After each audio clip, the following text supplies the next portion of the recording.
আসসালামু আলাইকুম। যে কোনো কাজ করতে গেলে সবার আগে বাচ্চাকে সামলায় রাখতে হয়। এইদিকে কিন্তু বাচ্চাকে দোলনার মধ্যে দুলু খাওয়াচ্ছি। আর ওইদিকে আমরা মা মেয়ে দুজনে মিলে হচ্ছে এই কচু শাকগুলো পরিষ্কার করে ধুয়ে একটা শপের মধ্যে ভালোভাবে নেড়ে নুড়িয়ে দিয়েছি যাতে করে পানিটা শুকিয়ে যায়। তারপরে কি করব দেখতেই থাকবেন। পানিটা যখন শুকিয়ে গেছে তখন সবগুলো উপকরণ আমরা হচ্ছে একটা ঝুড়ির মধ্যে নিয়ে নিয়েছি এবং মা দেখেন একটা হ্যান্ড গ্লোভস পরছে। পরার পরে এই কচুগুলোকে ভালোভাবে থেতলে নিচ্ছে পাটার মধ্যে। আর কিভাবে থেতলে নিচ্ছে অবশ্যই আপনারা দেখতে পাচ্ছেন। এগুলো কিন্তু শীতলের উপকরণ বা শীতল কিভাবে তৈরি করতে হয় সেগুলোই হচ্ছে আপনাদের সঙ্গে শেয়ার করতেছি। যাই হোক, সবগুলো উপকরণ ভালোভাবে থেতলে বেটে বুটে নিচ্ছি। আর কিভাবে বেটে বুটে নিচ্ছি অবশ্যই আপনারা লক্ষ্য করতেছেন। আমরা কিন্তু এখানে কোনো প্রকার কোনো কিছুই এখনো ইউজ করিনি, জাস্ট কচুগুলোকে শুকিয়ে থেতলে নিচ্ছি। আর দেখেন এই যে কতগুলো কচু হয়ে গেছে বা শীতলের পরিমাণ হয়ে গেছে। এবার এগুলোকে রেস্টে রেখে দিব। সারা রাত ধরে এগুলোকে রেস্টে রাখবো এবং পানি ঝরিয়ে নিব। পরের দিন কিন্তু আমরা কি করলাম, এই যে এখানে অনেকগুলো রসুন হচ্ছে থেতলে নিয়েছি আর এই যে পানি ঝরিয়ে নিয়েছি। আর এখানে অনেক প্রকার মশলা আছে,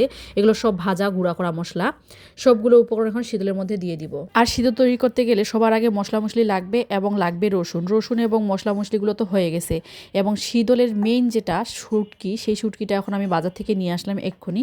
এই বাজার থেকে শুটকি নিয়ে আসার পরে এই শুটকিগুলোকে আমি কিন্তু শুকনা খোলায় ভেজে নিব। তার আগে কিন্তু এই শীতলগুলোকে আবারও কিছুক্ষণ পাটার মধ্যে বেটে বুটে নিচ্ছি। শুকনা খোলায় এই শুটকিগুলোকে ভালোভাবে এপাশ ওপাশ করে উল্টিয়ে পাল্টিয়ে ভেজে ভুজে নিতে হবে এবং মচমচা করে নিতে হবে। তারপরে এগুলোকে শিলপাটায় কিন্তু ভালোভাবে পিষে নিতে হবে। শুটকিগুলো ভাজা হয়ে গেছে এবং তার মাথার অংশটা ফেলে দেওয়া হয়ে গেছে। এবার কিন্তু গুঁড়া করে নেওয়া হচ্ছে এই শুটকিগুলোকে।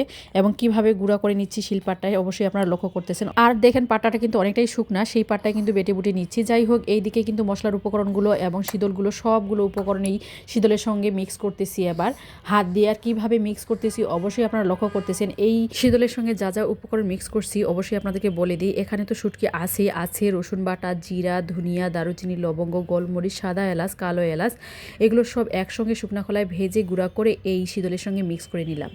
মিক্স করার পরে এবার আমি যতটুকু খাবো মানে পরিবারের যতটুকু করে নিব সেই অনুযায়ী কিন্তু আমি একটা করে বল তৈরি করব এবং ফ্রিজ আপ করে রাখবো। আর কিভাবে ফ্রিজ আপ করবো অবশ্যই আপনাদের সঙ্গে শেয়ারও করতেছি। সবগুলো শীতল গোল গোল করে বল তৈরি করে নিয়েছি এবং আমার 5টা বল হয়েছে। এই 5টা বলটাকে আমি এখন একটা পলিথিনের মধ্যে, একটা পলিথিনে না কয়েকটা পলিথিনে রিজার্ভ করব। করার পরে এগুলোকে ফ্রিজ আপ করব। ফ্রিজ আপ করার পরে আমি হচ্ছে এগুলো একটা একটা করে বের করব এবং খাবো।